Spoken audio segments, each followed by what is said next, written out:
Melihat perkembangan ilmu kedokteran yang amat pesat saat ini, ditambah informasi-informasi yang tidak didukung oleh penelitian yang valid, membuat seorang pasien menjadi bingung. Seringkali informasi kesehatan berkiblat terlalu medis, tanpa memikirkan aspek personal yang begitu otentik pada masing-masing orang. Tak jarang banyak keluhan medis yang tidak terbukti secara signifikan karena lebih didominasi oleh sisi psikologis pasien. Apakah akan timbul efek samping dari obat-obatan yang dikonsumsi? Obat flu yang dijual bebas di warung berarti aman bila digunakan oleh masyarakat yang membutuhkannya. Sebaiknya, bacalah label pada kemasan obat sebelum mengkonsumsinya. Penting untuk mengetahui kegunaan obat untuk apa, siapa yang tidak boleh memakan obat tersebut, apa efek sampingnya, dan kapan kadaluarsanya. Obat sirup bila sudah dibuka dan masih ada sisanya, lebih baik dibuang saja. Jika sesudah makan obat ternyata alergi, hati-hati karena bisa berbahaya. Jika obat sudah kadaluarsa, buang saja. Obat flu memang mengandung bahan obat yang mengatasi demam dan juga nyeri. Obat ini disebut golongan analgesik antipiretik atau anti nyeri dan anti demam. Sebaiknya jangan sering-sering memakan obat kimia bebas. Perbanyaklah minum air putih. Mudah-mudahan hasil olahan obat kimia bisa larut dalam air dan keluar melalui urin atau keringat. Beberapa obat menyebabkan bau keringat seperti bau obat tersebut. Apakah obat-obatan kimia akan menjadi racun untuk tubuh? Memang banyak obat kimia yang dimakan menjadi racun bagi tubuh, tetapi pemberian obat seperti ini sudah diperhitungkan. Banyak pasien atau keluarganya yang bingung dengan pengobatan TBC paru-paru atau TBC organ lainnya. Mengobati penyakit ini harus telaten. Obatnya banyak dan cara pemberiannya juga berbeda-beda. Bila sehari saja terlewat, pengobatan dimulai lagi dari awal lagi. Jika pengobatan tidak teratur, kuman TBC jadi kebal obat sehingga makin sulit disembuhkan. Setelah sekian bulan berobat, lalu sembuh total. Selanjutnya, lakukan pencegahan agar tidak kambuh. Bisa dicoba dengan makan habatus sauda rutin. Anak-anak baru bisa makan herbal jintan hitam ini setelah usia 2 tahun. Herbal ini juga tersedia dalam bentuk obat tetes atau minyak habatus sauda. Klinik-klinik tradisional menawarkan detoksifikasi, menghilangkan racun atau bahan yang berlebih dari kadar normal dan zat-zat kimia yang beredar dalam aliran darah dengan berbagai macam cara. Misalnya, dengan menggunakan herbal atau bekam. Selain diobati dengan obat-obatan kimia, khusus untuk TBC, berikan pula sayuran dan buah-buahan segar. Buah dan sayur tersebut sebaiknya dikonsumsi mentah, misalnya dibentuk lotek atau karedok. Jika harus dimasak, masak dengan api kecil selama 9 menit saja. Sayur dan buah segar mengandung banyak vitamin dan mineral yang baik untuk tubuh manusia. Selain itu, juga mengandung antioksidan dan bisa membantu detoksifikasi. Mengkonsumsi sayur dan buah secara rutin dapat melindungi tubuh dari serangan penyakit, sehingga bisa meminimalkan pengkonsumsian obat-obatan kimia. Bagaimana jika seseorang yang memiliki alergi obat harus minum obat karena sakit? Paling ditakuti pada alergi obat adalah shock. Shock bisa menyebabkan pasien tidak sadar atau tekanan darah sangat rendah, selain adanya tanda-tanda alergi pada kulit. Syok karena alergi ini bisa fatal. Ada pasien yang alergi tidak hanya terhadap satu obat saja.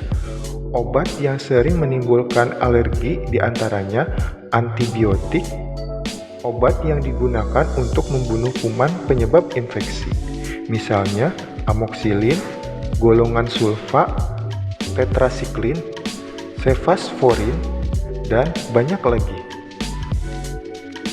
Beberapa jenis obat nyeri juga menyebabkan alergi.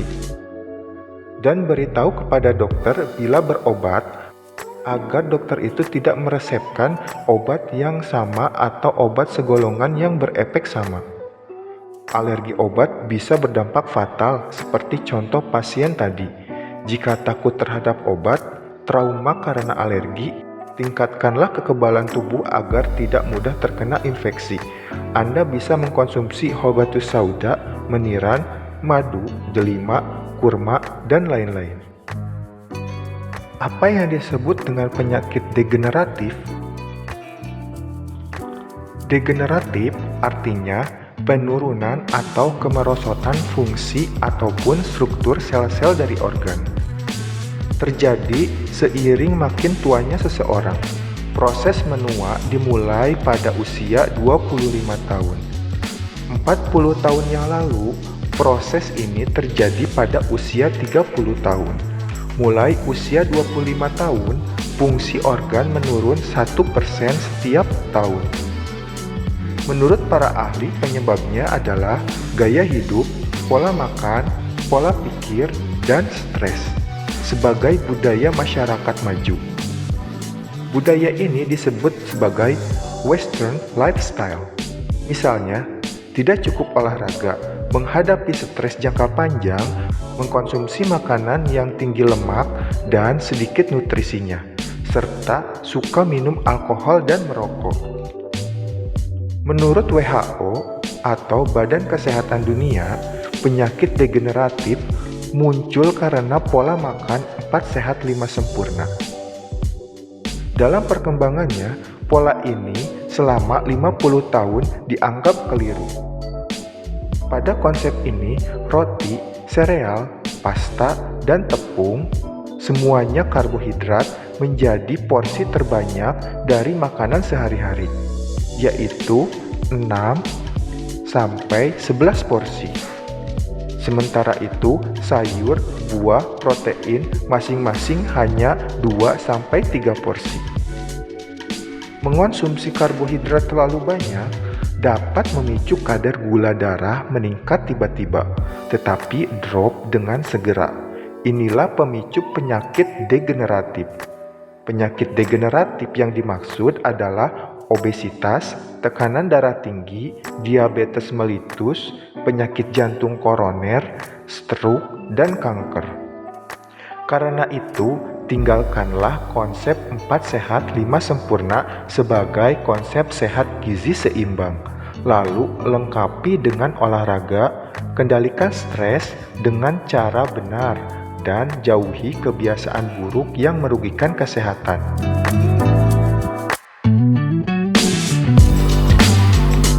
Bagaimana cara untuk menurunkan kolesterol?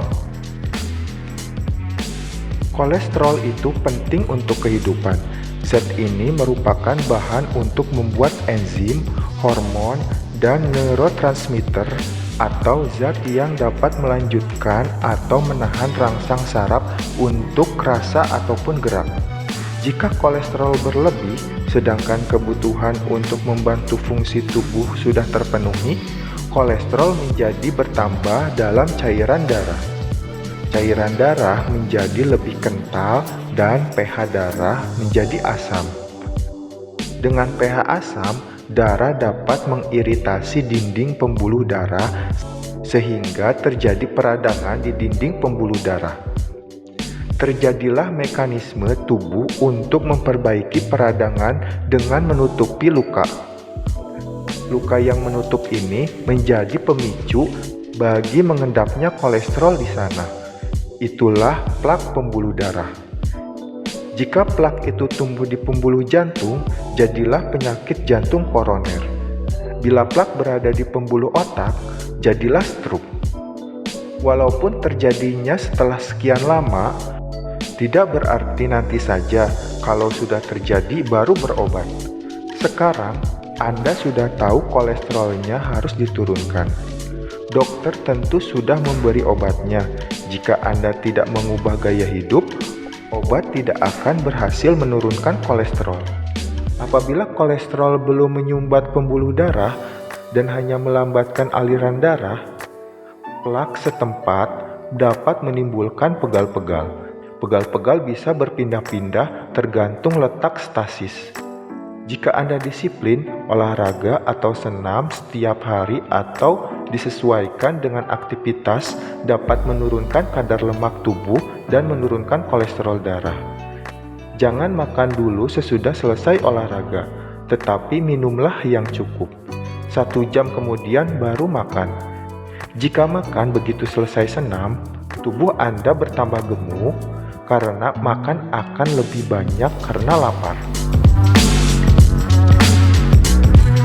Apakah penyakit MAH bisa disembuhkan? MAH berasal dari bahasa Belanda yang artinya lambung. Penyakit MAH lokasinya di lambung. Dalam bahasa kedokteran disebut ulcus pepticum atau luka pada saluran cerna, luka di dalam dinding lambung.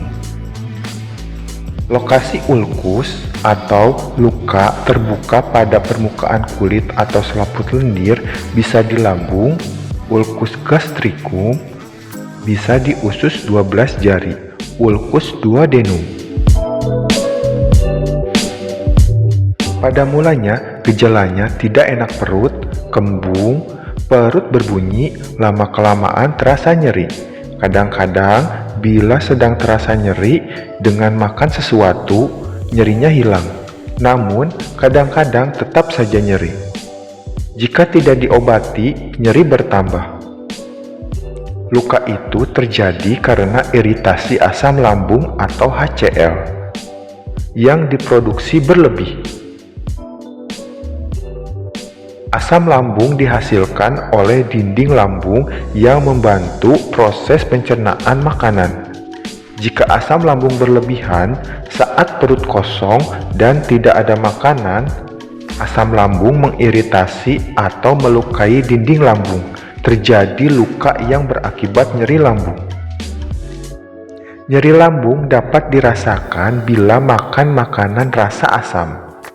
Beberapa keadaan dapat memicu produksi asam lambung berlebih, misalnya alergi terhadap udara dingin, makanan, keadaan stres, kesibukan, lupa makan, dan sebagainya. Alergi merangsang pembentukan histamin dalam tubuh. Histamin ini merangsang pengeluaran asam lambung.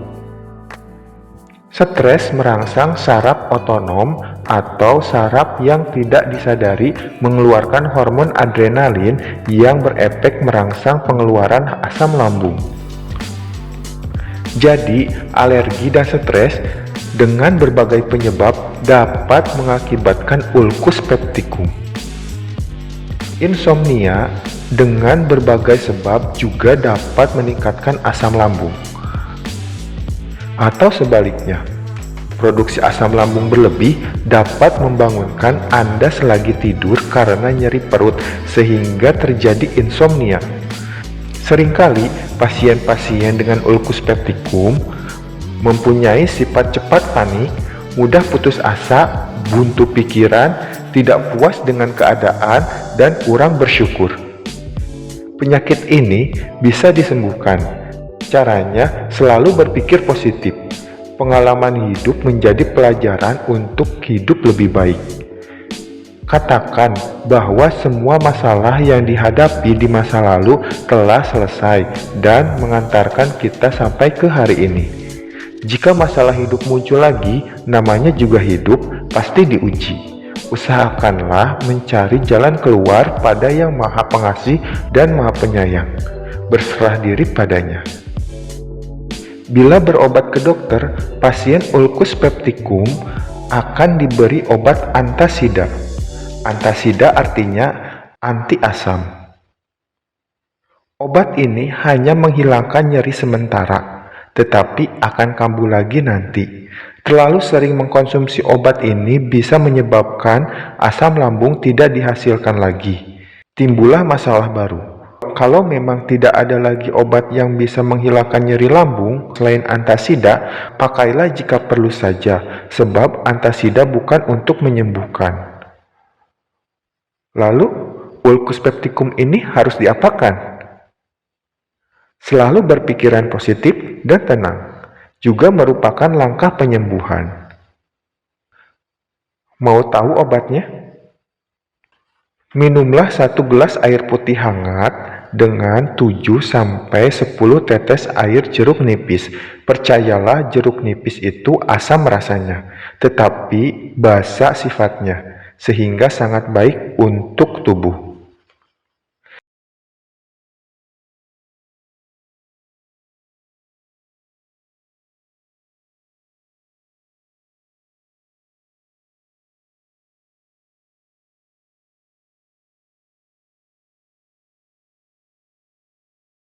Ternyata obat ulcus pepticum itu dekat dengan kita, mudah dijangkau, dan mudah dilakukan. Ayo tenangkan hati Anda dengan meneguhkan keimanan kepada Allah Subhanahu wa Ta'ala yang Maha Pengasih dan Maha Penyayang. Dekati Dia supaya Dia ingat kepada kita. Tersenyumlah agar lambung pun ikut tersenyum. Rajin sholat, mengaji, dan berbuat baik. Kebaikan yang Anda lakukan akan kembali kepada Anda.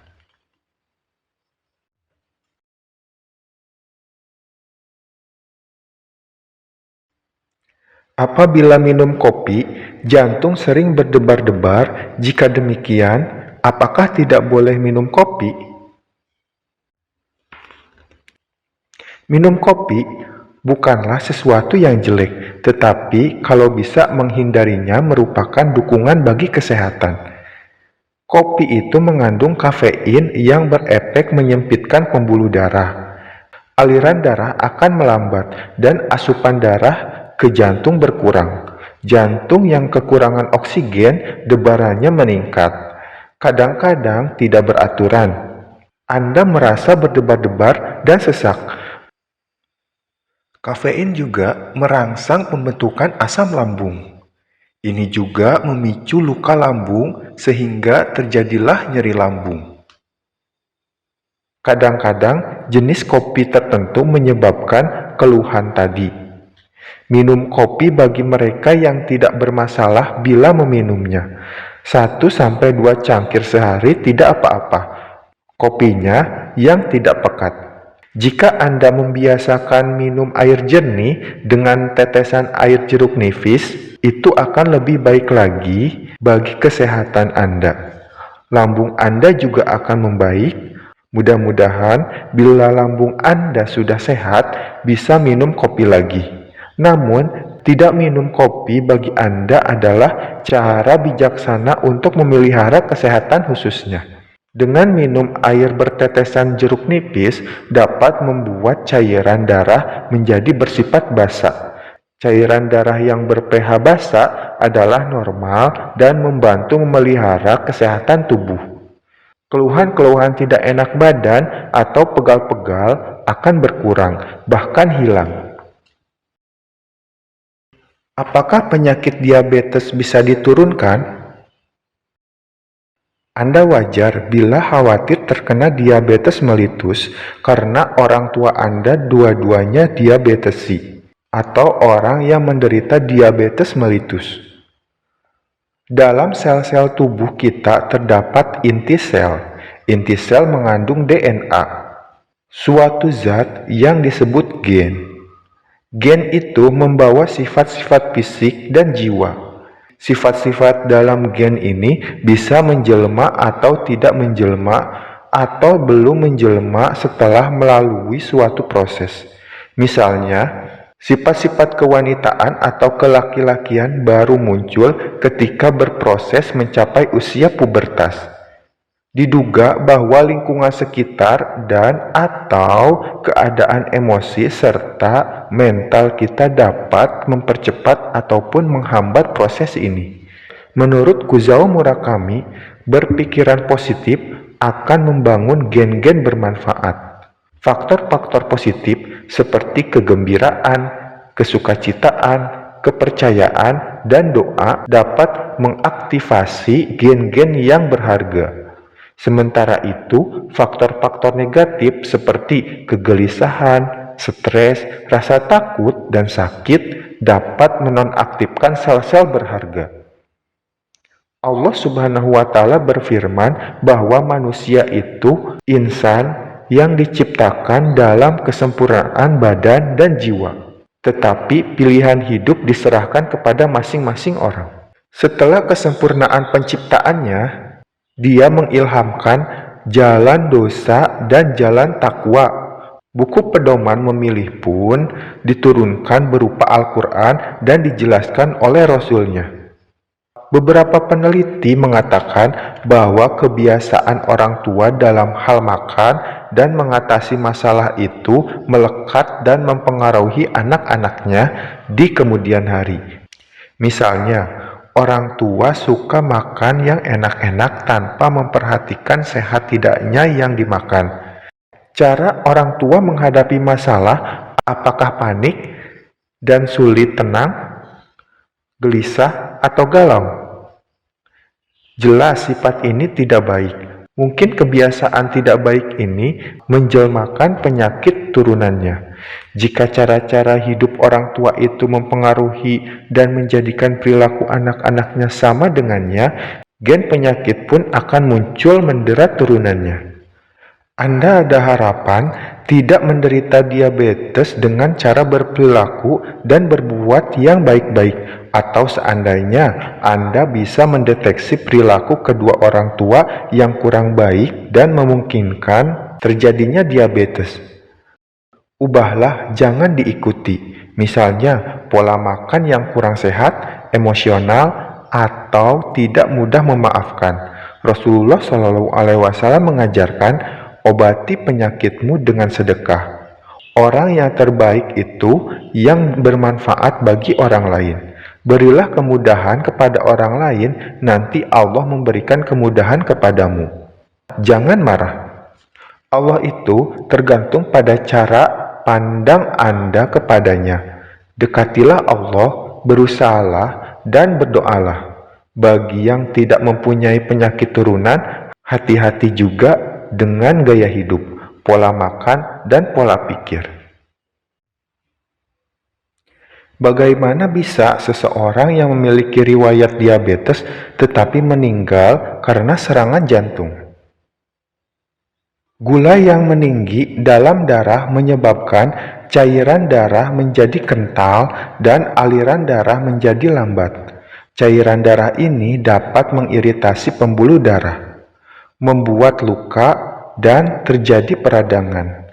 Pada tempat peradangan ini dapat terjadi proses penumpukan kolesterol. Penumpukan ini bisa sampai menutup pembuluh darah. Jika sampai menutup aliran darah dan terjadi di pembuluh darah jantung, timbullah serangan jantung. Jika terjadi di pembuluh darah otak, terjadi serangan otak atau stroke. Gula berlebih akan disimpan sebagai lemak dalam jaringan lemak. Lemak ini menjadi bahan pembentuk kolesterol. Kolesterol darah yang tinggi berakibat penutupan pembuluh darah jantung. Terjadilah serangan jantung. Berobat rutin secara konvensional sampai saat ini belum tampak bisa benar-benar menyembuhkan dan sehat kembali. Anda pun harus mengatur pola makan dan berolahraga, disesuaikan dengan penyakit dan usia. Bila pasien meyakini bahwa yang menyembuhkan itu hanya Allah Subhanahu wa Ta'ala, pasien mempercayai bahwa setiap penyakit ada obatnya. Saya menyarankan beralih ke pengobatan tradisional atau menggabungkan cara medis dengan saran dan cara Nabi Muhammad SAW. Caranya dengan bekam dan obat tradisional herbal, madu, senam, selalu berpikiran positif, dan berperilaku serta berkata yang baik. Makan boleh segala macam, tetapi perlu diingat jangan berlebihan. Obat dari dokter bisa digunakan bersamaan, tetapi dosis makin lama makin dikurangi. Misalnya, selang hari, selang 2 hari, seminggu sekali, lalu berhenti sementara. Kemudian diteruskan dengan bekam dan juga obat herbal. Banyak kesaksian pasien yang beralih ke pengobatan bekam dan herbal serta madu memperlihatkan hasil yang baik. Kadar gula darah turun sampai normal. Hasil pengobatan seperti apapun tergantung kesungguhan dan keyakinan pasien. Allah Subhanahu wa Ta'ala, Dialah Asy-Syafi, Sang Maha Penyembuh. Jika gula darah sudah normal kembali, silahkan makan seperti biasa, tidak dibatasi lagi. Ingat, nasihat Nabi Shallallahu Alaihi Wasallam, makanlah jika lapar dan berhentilah sebelum kenyang. Jangan makan berlebihan jenis ataupun jumlahnya. Jaga kata-kata dan perilaku. Silahkan puasa sunnah Senin Kamis atau puasa tengah bulan. Puasa ini dilakukan untuk mengurangi dan menghilangkan racun-racun dalam tubuh. Benarkah osteoporosis itu menyerang usia lanjut saja? Sebenarnya, osteoporosis dapat menyerang usia muda walaupun pasien terbanyak sudah usia lanjut. Osteoporosis artinya tulang menjadi porus atau berpori-pori. Istilah lainnya adalah keropos tulang atau tulang rapuh. Pada osteoporosis, terjadi penurunan kekuatan dan kepadatan tulang sehingga mudah patah tulang atau fraktur. Perempuan lebih banyak yang menderita osteoporosis dibanding laki-laki. Osteoporosis pada laki-laki terjadi pada usia yang lebih tua. Ada beberapa golongan orang yang dapat terkena osteoporosis. Perempuan yang mengalami menopause lebih dini dan postmenopause. Badan kurus, tulang belulangnya kecil dan tipis. Ada keturunan osteoporosis. Ada riwayat patah tulang walau hanya benturan ringan. Mengalami radang sendi atau kelainan yang berhubungan dengan osteoporosis. Memakan obat yang menurunkan massa tulang seperti anti kejang, biasa digunakan pada penyakit epilepsi, dan kortikosteroid, sering digunakan pada alergi, asma, atau nyeri sendi. Kekurangan asupan kalsium dan konsumsi sehari-hari. Badan kurang bergerak atau tidak berolahraga, perokok, peminum alkohol, kopi, dan minuman ringan, soft drink, penderita gangguan ingatan yang tidak terawat, laki-laki dengan hormon seks yang rendah, kekurangan sinar ultraviolet. Jika Anda sedang tidak makan obat-obatan, tidak merokok, dan lainnya seperti kondisi-kondisi yang telah disebutkan, saran saya, konsumsilah makanan yang banyak mengandung kalsium. Tidak perlu minum susu sapi, perbanyak saja konsumsi sayuran dan buah-buahan yang mengandung kalsium. Coba olahraga atau senam setengah jam sehari. Berjemurlah di pagi hari sampai pukul 7:30, sebentar saja. Selalu jaga, jangan sampai Anda terjatuh karena osteoporosis itu tanpa gejala. Selalu berprasangka baik kepada Allah Subhanahu wa Ta'ala, berdoa, bersedekah, berbuat baik, dan lainnya.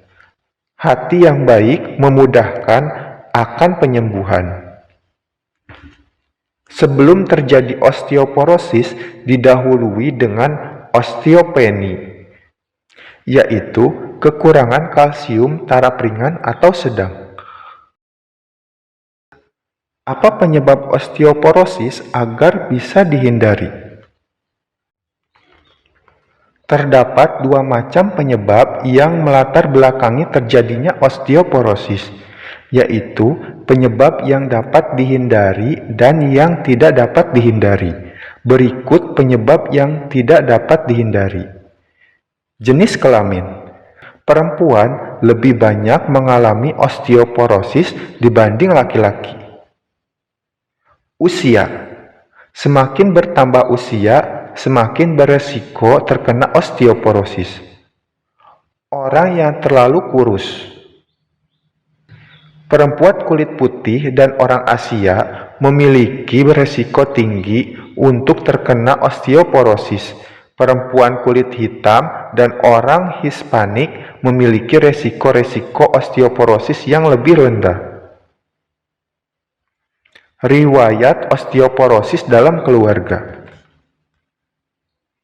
Berikut adalah penyebab yang dapat dihindari. 1. Faktor hormonal. Kadar estrogen atau hormon perempuan rendah.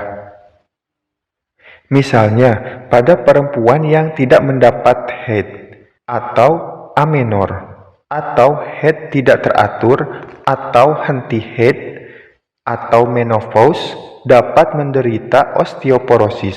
Sementara itu, osteoporosis terjadi pada laki-laki dengan testosteron atau hormon kelamin laki-laki yang rendah.